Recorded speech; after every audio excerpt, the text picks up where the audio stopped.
Hello hello सम्पूर्ण नमस्कार है। आज हामी यो विवाहमा चाहिँ मङ्गलको दोषको बारेमा चाहिँ केही कुराहरू चाहिँ तपाईँहरूमाझ राख्न चाहन्छौँ।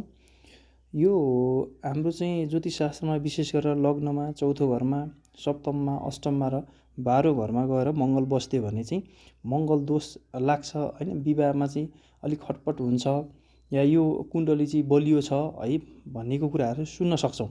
अब यो मङ्गल त्यहाँ बस्दैमा चाहिँ होइन, अब अरू ग्रहहरूले दोष नकाट्ने भन्ने चाहिँ हुँदैन होइन। मङ्गल त्यहाँ बस्दाखेरि पनि अरू ग्रहहरूको पनि जस्तै वर र वधुको चाहिँ दुइटै कुण्डली हेरेर चाहिँ हामीले चाहिँ त्यो कुण्डलीलाई चाहिँ मिलान गर्न सक्छौँ। यदि त्यही मङ्गल बसेको ठाउँमा शनि बस्थ्यो भने पनि केटीको कुण्डली या केटाको कुण्डलीमा है बस्थ्यो भने त्यो मङ्गलको प्रभाव कम हुन्छ भन्ने छ। यसै गरेर चाहिँ तपाईँको चाहिँ गएर लग्नमा चन्द्रमा बस्यो भने पनि भौमदोष लाग्दैन भन्ने छ।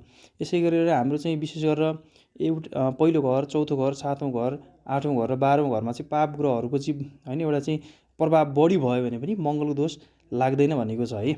अनि त्यसपछि चाहिँ तपाईँको चाहिँ वर र वधुको चाहिँ सप्तम भावको जुन स्वामीलाई हुन्छ या सप्तम भावलाई चाहिँ यदि शुभ ग्रहहरूले देखेको छ भने पनि त्यतिखेर चाहिँ मङ्गलको दोष चाहिँ लाग्दैन भन्ने कुराहरू गरेको छ। यसै गरी चाहिँ दोस्रो स्थानमा चाहिँ तपाईँको शुक्र र चन्द्रमा दुइटै कन्जक्सन भनौँ एउटै ठाउँमा गएर बसेका छन्, युति भएर बसेका छन् भने पनि मङ्गलको चाहिँ प्रभाव अलिकति कम हुन्छ या मङ्गल दोष धेरै लाग्दैन भन्ने कुरा छ।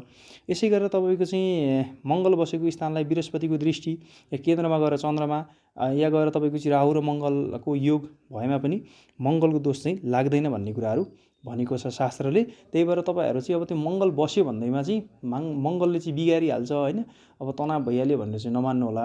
तपाईँहरूको जस्तै वैवाहिक जीवन तपाईँ सुरुवात गरिरहनु भएको छ भने केटा र केटीको कुण्डली मिलाएर यदि मङ्गल त्यहाँ बसेको भए पनि अरू ग्रहहरूको प्रभाव छ कि छैन जुन हामीले भन्यौँ, यी ग्रहहरूको प्रभाव छ भने पनि त्यसको दोष लाग्दैन भनेर चाहिँ मान्नु होला। अब तपाईँहरूले चाहिँ ज्योतिष गुरुहरूसँग चाहिँ परामर्श लिन सक्नुहुन्छ। हजुरको छर छिमेकमा भएको ज्योतिष गुरुहरूसँग पनि यसको बारेमा एउटा सल्लाह लिएर अगाडि बढ्न सक्नुहुन्छ। हस्त।